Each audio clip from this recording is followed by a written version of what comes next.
So the Packers D is a little bit in question, but otherwise, in terms of comparing the talent, they're relatively even, these two teams. The main thing that the Packers have is experience, especially in the postseason.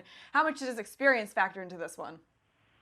I think it does to a certain degree. The guys were talking about how it did at Dallas last Sunday, and the Cowboys, of course, a very talented team, but didn't have the playoff experience to match up against the Packers. If you look at that game in retrospect, I think there were some situations where you'd say experience favored the Packers. So Green Bay goes into this as well. The last time they were in the NFC Championship game, a couple of years ago at Seattle, they took it to the Seahawks. They had a tremendous game plan. They were ahead on the scoreboard.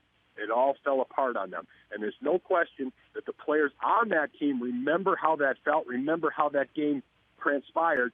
And they have talked this week about the lesson being you need to play 60 minutes. That was sort of true at Dallas, too. You need to play 60 minutes. They got ahead on the scoreboard against the Cowboys. They got ahead on the scoreboard a couple of years ago against the Seahawks, but they couldn't close the deal in Seattle. They did in Dallas, and maybe that's an illustration of that postseason experience.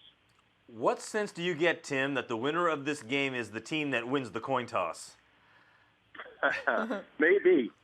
Certainly who wins the coin toss and can control where they get the ball, and maybe who has the ball last. Even some of the Packer defenders are kind of joking about that. We won the close game because we had it last in Dallas, and we think, particularly with Aaron Rodgers, maybe that's our best deal here this time as well. It shapes up as a complete track meet, and I don't really know which team wins. It might really be the team that has the ball last.